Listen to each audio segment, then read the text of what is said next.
Наконец, на большом экране «Злая навсегда» или «Злая во имя добра» фильм Джона Чу, а точнее вторая часть этого фильма. Первая вышла год назад, я о ней делала небольшой эпизод, ссылочка здесь выше будет, но тогда мы еще не знали, что художник по костюмам Пол Тезвелл получит за него свой Оскар. Получил он его абсолютно заслуженно. Работа фантастическая. Для этих двух фильмов он сделал более 1000 костюмов. Основные из них мы, конечно же, сегодня рассмотрим, вспомним и предыдущую часть, и, конечно же, в этой посмотрим, что произошло. Так как эти две части являются приквелом к классическому фильму Виктора Флеминга 1939 года, конечно же, и туда заглянем, ну и не забудем про первоисточник, сказку 1900 года Фрэнка Баума «Волшебник страны Оз». Но обо всем постараюсь по порядку, но, как обычно, запутаюсь. В общем, начинаем. А меня зовут Гонза Елена, и я рассказываю о кино и костюмах кино, и надеюсь, сегодня будет интересно. 125 лет назад, то есть в 1900 году, Фрэнк Баум опубликовал свою сказку «Чудесный волшебник страны Оз». Ее тогда настолько полюбили дети, что, можно сказать, это был Гарри Поттер того времени. Через 2 года по этой сказке уже был поставлен мюзикл, и он колесил по всей стране, а в 1910 году вышел первый фильм. Частично можно увидеть отрывки на Ютубе. А позже, в 1925 году, также вышел фильм про волшебника страны Оз.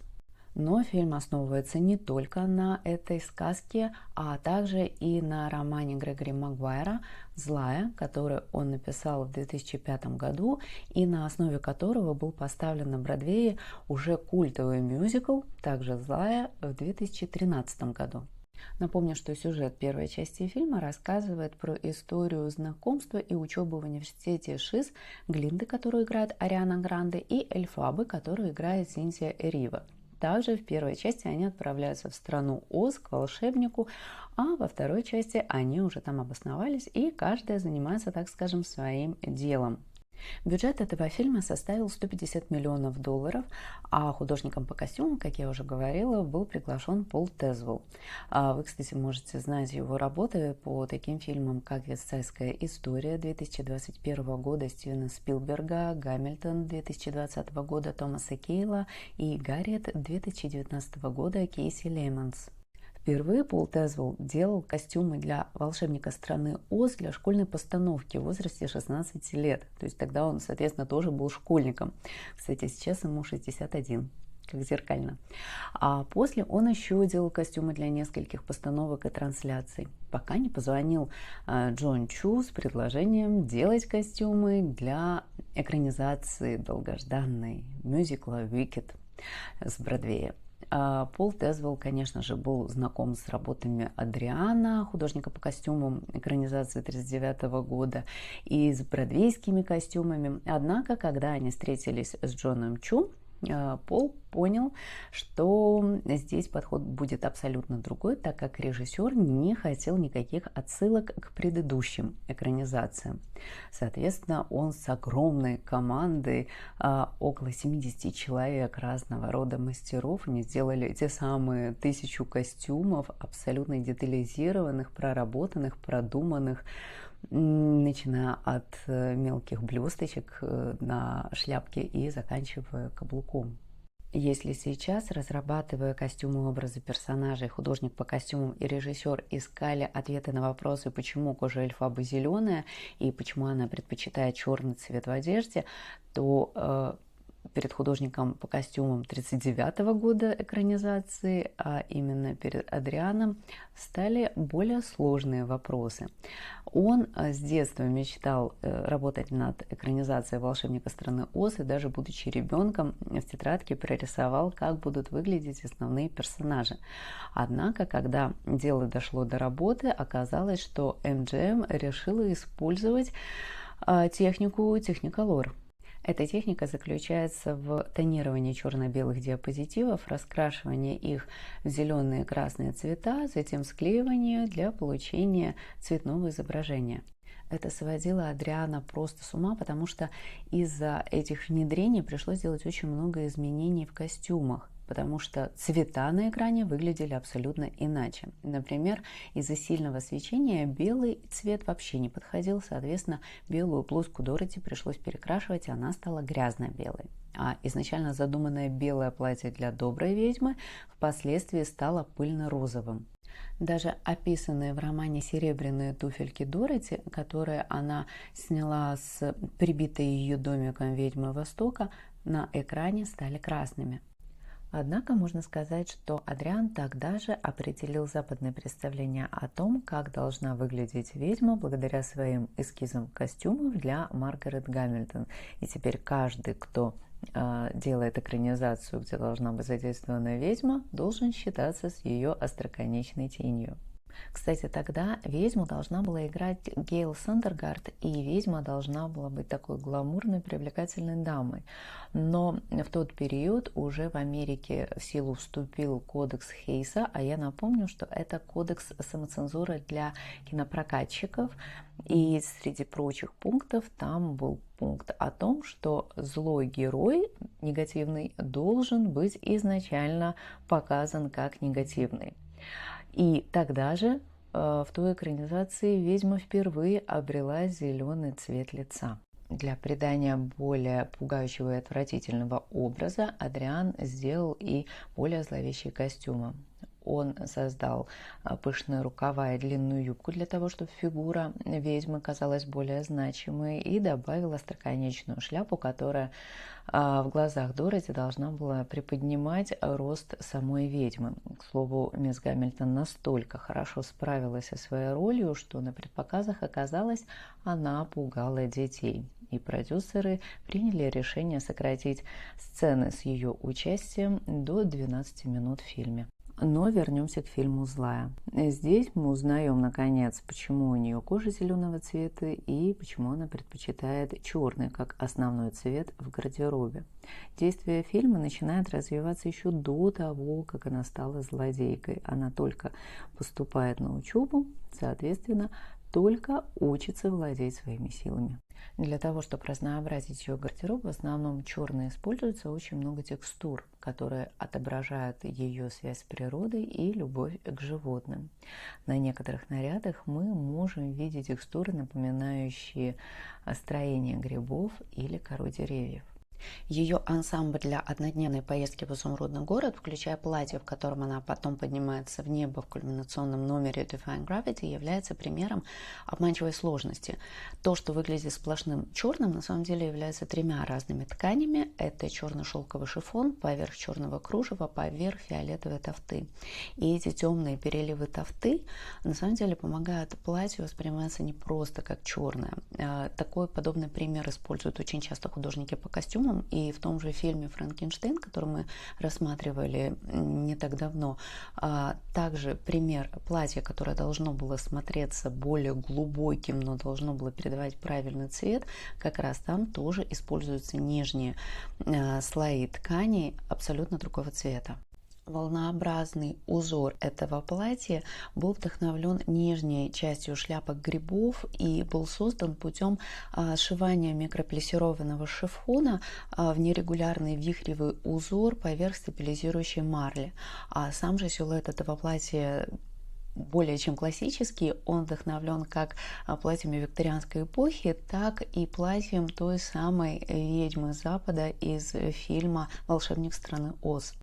Главный и знаковый аксессуар злой ведьмы Эльфабы – это, конечно же, ее остроконечная шляпа. И, как мы теперь знаем, это подарок от Глинды.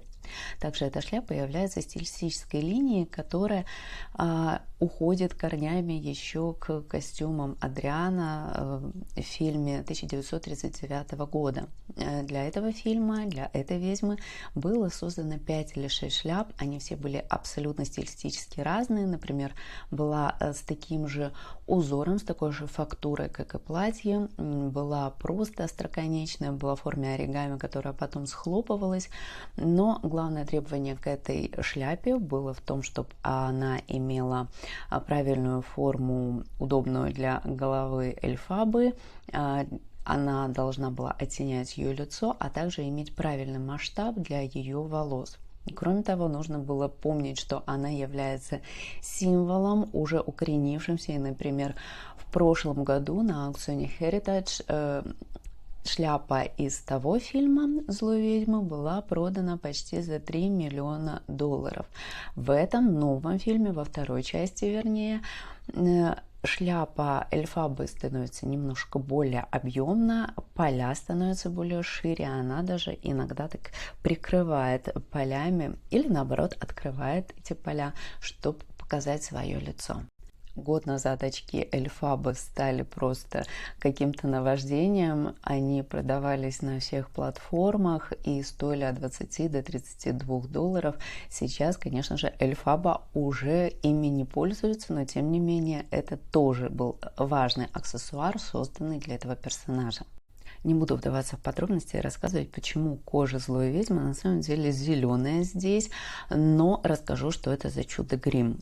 Как вы помните, в книге Фрэнка Баума не обсуждался цвет кожи злой ведьмы, и на самом деле это придумка создателей фильма 1939 года. Опять же таки, из-за того же техниколора они хотели использовать как можно больше цветов. Кстати, если вы не видели мой эпизод про ведьм в кинематографе, я здесь ссылочку прикреплю выше, и там я как раз и рассказываю, каким образом кожа ведьмы, в какой период, какого оттенка была. А возвращаясь к этому фильму, Синтия Эрива хотела, чтобы кожа ее здесь была зеленая, чтобы это был прям грим, а не обработка на постпродакшене. Визажист Фрэнсис Хэннон поддержала настойчивость Эривы, и дело оставалось за малым – найти чудо-грим, который будет работать при любом освещении, который будет держаться всю смену и не будет отпечатываться на ее партнерше Глинде в исполнении Арианы Гранде. Проблема только в том, что такого грима не существует в природе, и они затратили немало усилий, чтобы найти какой-то аналог. Им оказались канадские кремовые тени для век, снятые с производства, но они нашли человека, который их разрабатывал, с ним они отыскали нужный оттенок и позже использовали его в нанесении макияжа. Макияж, кстати, каждый раз наносился до 2,5 часов, но тем не менее результат мы видим. Макияж Эрива наносили аэрографом, а потом контурировали, припудривали и герметизировали. Для сравнения, зеленый макияж на мисс Гамильтон был на основе меди. Непонятно, насколько этот грим был токсичен, но явно он не был витаминизирован. Она, например, не могла после нанесения этого макияжа есть и пила только через соломинку, а после смены команда удаляла этот грим спиртом, что было весьма болезненно, так как по ее телу образовались ожоги после несчастного случая на съемочной площадке. Там была история с огненным шаром. Но даже после удаления этого всего зеленого грима, после окончания съемок фильма, ее кожа имела зеленый оттенок еще на протяжении нескольких недель. В новом фильме мы уже видим Эльфабу, оклеветанной как злая ведьма Запада и прячущейся в лесу Азиан, в то время как Глинда помогает волшебнику в изумрудном городе, работая на него.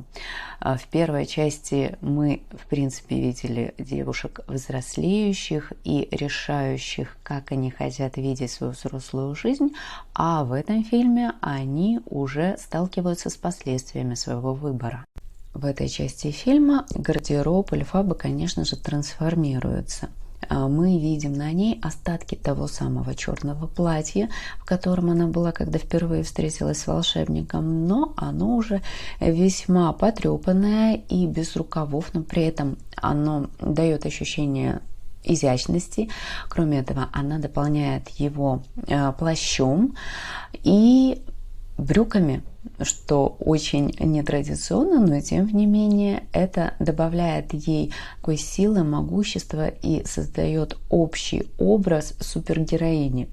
Работа Тазвелла нам помогает видеть очень глубокую трансформацию этого персонажа по мере того, как она углубляется в лес.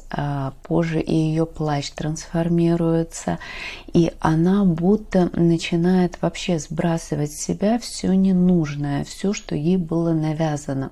Но при этом в ее гардеробе мы отчетливо видим все те же отсылки к природе. Например, ее кардиган-халат, который мы видим в такой более интимной сцене, он напоминает несколько лианы. Для этого его действительно делали из плотных нитей, и там, кажется, бралось 3 нитки сразу для того, чтобы создать этот объем уюта и, тем не менее, одновременно передать эту связь с природой. Конечно же, нужно сделать акцент на том, что эта ведьма появляется именно в брюках. А как мы помним, в начале 20 века они появились как благодаря Коко Шанель, которая начала их популяризировать в своих коллекциях, ну и сама очень часто носила, одалживая у любовников, так и голливудские актрисы, например, Кэтрин Хепберн, Марлен Дитрих, Грета Гарбо, также очень любили эту часть одежды, внедряя ее как в свой гардероб, так и популяризируя, делая акцент на современных, независимых и сильных женщинах. Конечно же, благодаря брюкам мы можем двигаться и быстрее, и активнее, и это проявляется в той самой независимой и уже гораздо более быстрой волевой эльфабе. Но я не могу обойтись без спойлера, поэтому перекрутите, если не хотите это слышать. В общем, любая женщина в приятных, гармоничных отношениях с мужчиной, конечно же, меняется и трансформируется так же. И хоть эльфаба носит брюки, показывая свою собственную трансформацию, в какой-то момент она, благодаря отношениям с Фьеро, также начинает менять свой гардероб, и у нее даже появляется его пальто, которое уже и немножко другой фактуры, и немножко с другим обрамлением. Кроме того, в конце мы видим на ней более легкие ткани, что, конечно же, больше говорит о ней, чем ее слова. Ну и, конечно, важно обсудить добрую ведьму Глинду в исполнении Арианы Гранде, ведь это такой же важный персонаж этого фильма, и благодаря им двоим мы, конечно же, наслаждаемся розово-зеленой палитрой на протяжении всего фильма и видим ее на всех рекламных плакатах. Если гардероб эльфабы был вдохновлен землей и природой, то гардероб Глинды – это про воздух.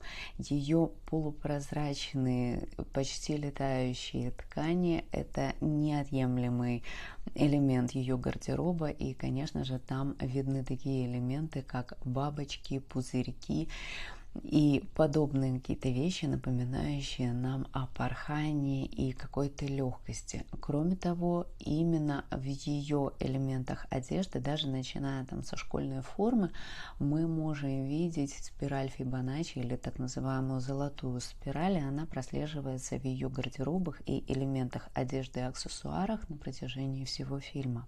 Розовое платье Глинды или платье-пузырь, которое мы видим как в начале первого фильма, так и в конце второго, наверное, стало самым запоминающимся предметом гардероба этого фильма. Оно мало того, что приковывает внимание и есть отсылкой к платью доброй ведьмы Глинды образца 1939 года, оно еще и сделано абсолютно потрясающе. На корсет, на только корсет, было затрачено 225 часов. 225 часов ручного труда, ведь 20 тысяч пайеток были пришиты вручную к этому корсету. А юбка была сделана из 137 слоев ткани.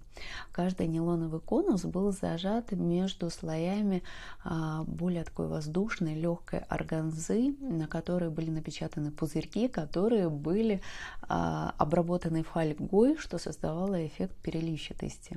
А бусинки, блестки и пайетки дополняли этот эффект.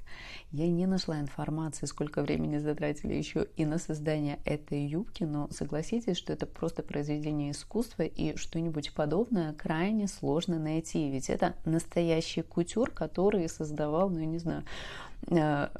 Диор в свое время. А еще в первом фильме нам наверняка запомнилось платье Oz Dust, в котором Глинда появляется на вечеринке, и оно состоит из оттенков такого насыщенного розового, который переходит в золотой. Это платье было вдохновлено розами, которые растут в Лондоне в Риджес-парке, и оно не менее эффектное и красивое. В общей сложности для 2 фильмов для Глинды было создано 25 костюмов, и в самом начале мы замечаем, что эта женщина обладает просто талантом женственности, элегантности и умением подать себя и показать свой образ так, как нужно. Как рассказывал Пол Тезвелл, очень много ее образов были вдохновлены нуарами 30-х годов, и это видно.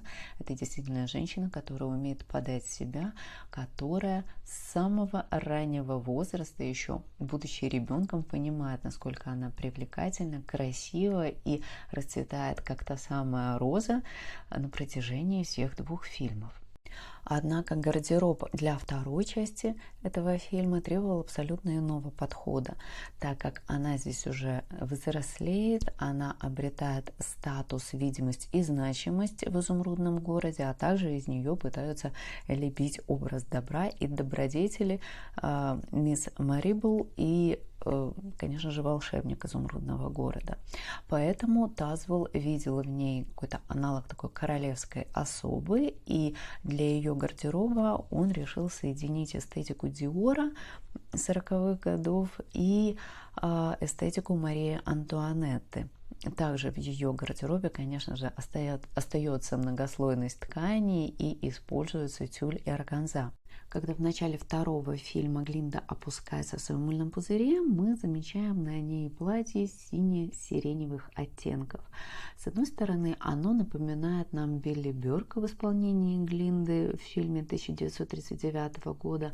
С другой стороны, мы же помним, что этот фильм создан на основе книжки, на которой же и создавался мюзикл на Бродвее. Там как раз у Глинды синее платье, и это тоже отсылка, по словам Тезвелла, как раз уже к этой классической Глинде Магуайра.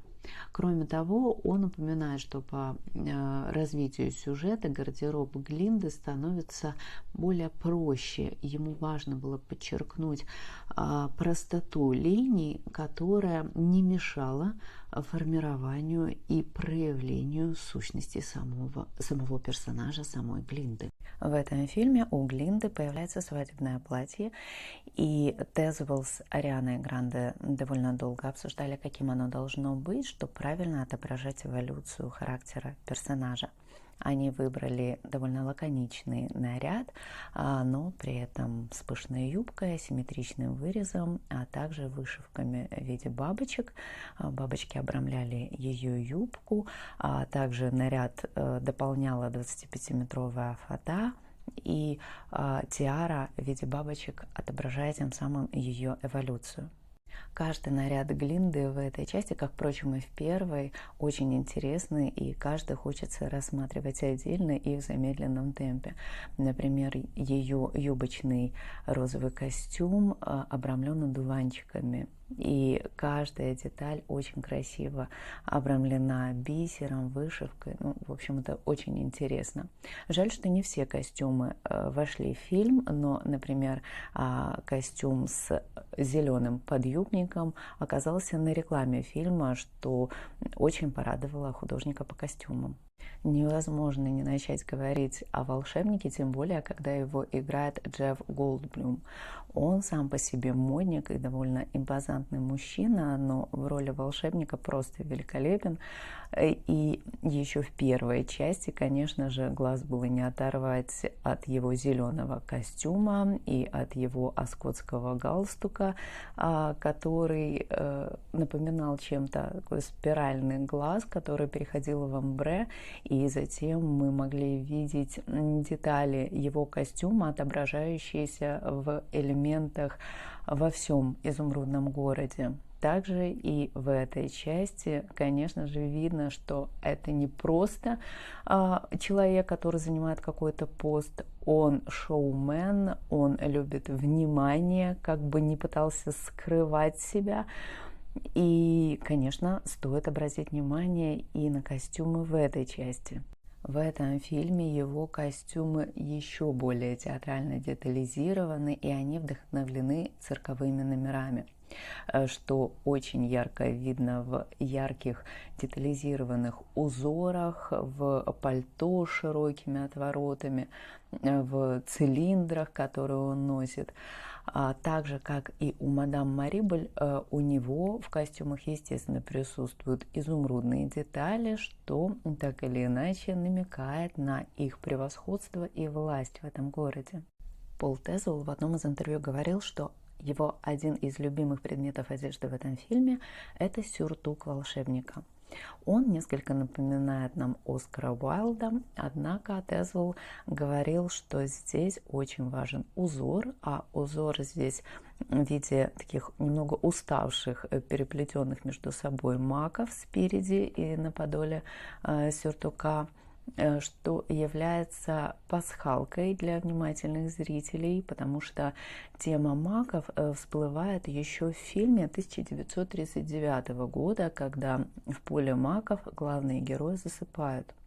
Но также Тезвелл использовал тему маков еще в фильме 2024 года в сцене, когда к матери Эльфабы приходит ее любовник.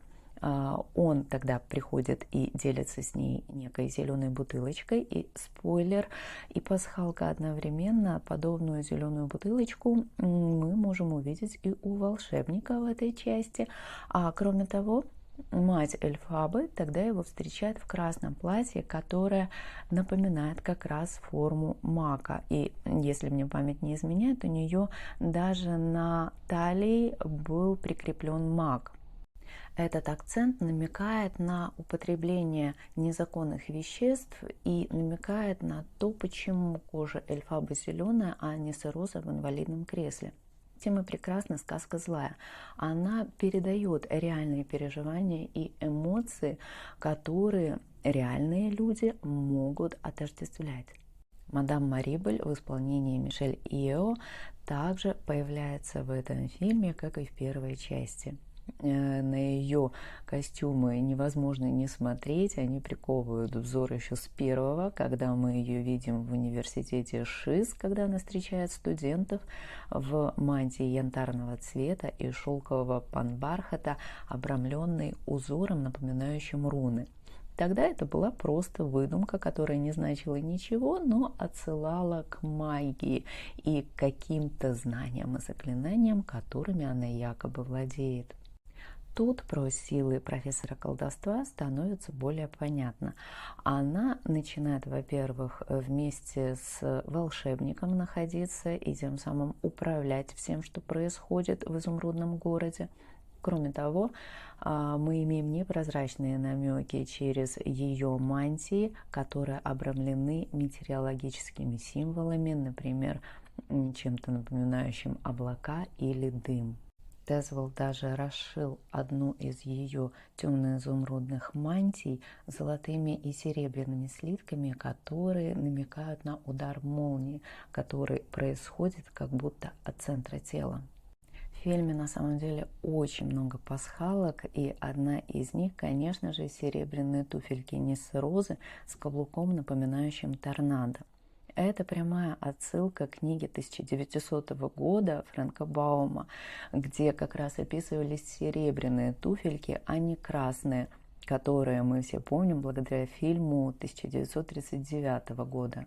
И хотя серебряные туфельки, так же, как и сюртук волшебника, являются одним из любимых вещей гардероба в этом фильме у Тезвелла, я не могу не сказать несколько слов про красные туфельки Дороти из фильма, уже упомянутого, так как в том году на аукционе Heritage одна из пар была продана за $28 миллионов, а с учетом комиссии за $32,5 миллиона. Тогда на идею того, что туфельки будут красными, повлияло внедрение техниколора. Они были сделаны из красного шелкового фая, обрамлены малиновыми блестками. Их разработал Адриан, художник по костюмам, и были они сделаны фирмой Ines Shoe Company. Всего для фильма было разработано 4 пары этих туфель для разных планов. Ну, для крупных планов или, например, планы, когда Дороти танцует. Та самая пара, которая была продана за баснословные $28 миллионов, является не просто символом, а имеет очень интересную историю. Дело в том, что эта пара в 2005 году была выставлена в музее Джуди Гарленд в штате Миннесота. Некий Терри Джон Мартин разбил стекло, под которым стояли эти туфельки, и просто украл их. Однако продержал у себя не более 48 часов, так как осознал, что на них нашиты блестки, а не рубины, как он изначально себе придумал. Более 10 лет ФБР получало тысячи наводок, однако безрезультатно преследовали эти зацепки, и туфельки так не удавалось найти, вплоть до 2018 года, когда в ходе спецоперации они таки были найдены. Имя нового владельца этих туфель, к сожалению, осталось анонимно, однако стоит сказать, что эти туфельки побили рекорд, который завоевало в свое время белое платье Мэрилин Монро из фильма «Зод» 2007 года, которое было продано за немножко больше, чем $5,5 миллиона. Что касается остальных 3 пар, то одна из них находится в частной коллекции одного коллекционера, а вторая находится в Национальном музее американской истории в Вашингтоне. А что касается 3 пары, то ее на одном из аукционов приобрел консилиум покупателей во главе с Леонардо Ди Каприо и Стивеном Спилбергом. Ту пару купили, кажется, за около $2 миллионов для экспозиции в Музее кинематографических искусств в Академии. Кстати, забавный факт, что 2 из этих пар видно, что они перемешаны. То есть там разные туфельки в каждой из пар, и их хорошо бы составить, но, видимо, это настолько документальная волокита, что никто этим не занимается. В этом же фильме у туфелек новый символизм. Они не просто серебряные, они даже чем-то напоминают туфельку Золушки. Тем самым Тезвелл не просто развенчивает уже устоявшийся миф, он его вплетает в новую свою фантастическую сказку. Первая часть фильма «Злая» начинался с кадров фантастического поля тюльпанов, и они не были воспроизведены компьютерной графикой. Эти поля были усажены 9 миллионами луковиц тюльпанов. И самые внимательные зрители еще тогда могли заметить уже знакомую до боли ту самую 4 во главе с Дороти. И здесь эта 4 появляется. Разрабатывая для них костюмы, Пол Тезвелл, конечно же, держал в голове образы, показанные в фильме 1939 года «Волшебник страны Оз», однако он основное внимание уделял первоисточнику, а именно сказке 1900 года. Таким образом, он не хотел повторять идентично образ каждого из персонажей, поэтому, например, Дороти мы видим в похожем платье в клеточку виши белых и голубых оттенков. Мы, в принципе, ее не так, чтобы сильно можем рассмотреть, поэтому визуальный силуэт нам кажется похожим. Кроме того, хотя, как мы уже сказали, туфельки здесь серебряные, тем не менее он использует такие же голубые носочки, как носила Джуди Гарленд в той экранизации. Трудно здесь, конечно, в описании костюмов обойтись без спойлеров, но я так предполагаю, что это видео смотрят как раз те, кто уже посмотрел фильм, поэтому скажу, что Железного человека здесь играет Итан Слейтер.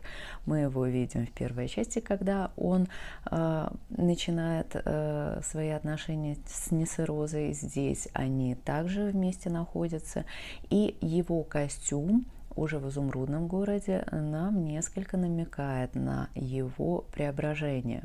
Разрабатывая его костюм, Тезвелл в основном смотрел на иллюстрации сказки 1900 года и создавал костюм изначально из твердых поверхностей, а потом присоединял и суставы.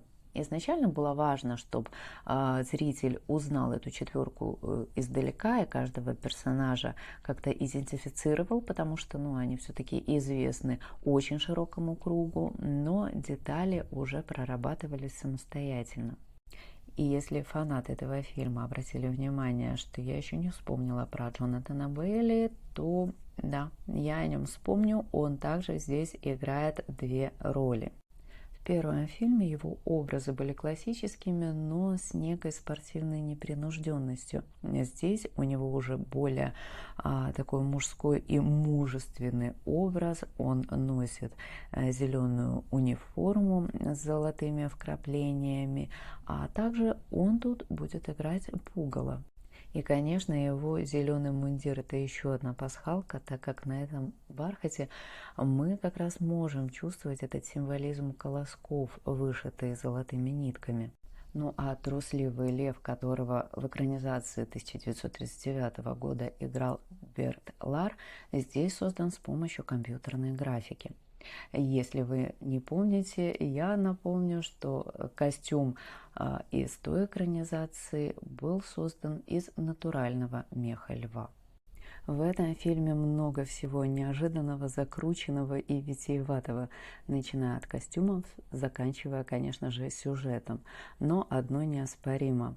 Эльфаба на самом деле не злая и не ужасная, и в то же время гламурная ведьма. Она символ расширения прав и свобод благодаря своей смелости бросить вызов ожиданиям общества. Если вас интересуют подобные разборы фильмов через костюмы, через этот визуальный код, подписывайтесь. В следующий раз будем снова рассматривать что-то интересное. Спасибо, что были со мной. Пока!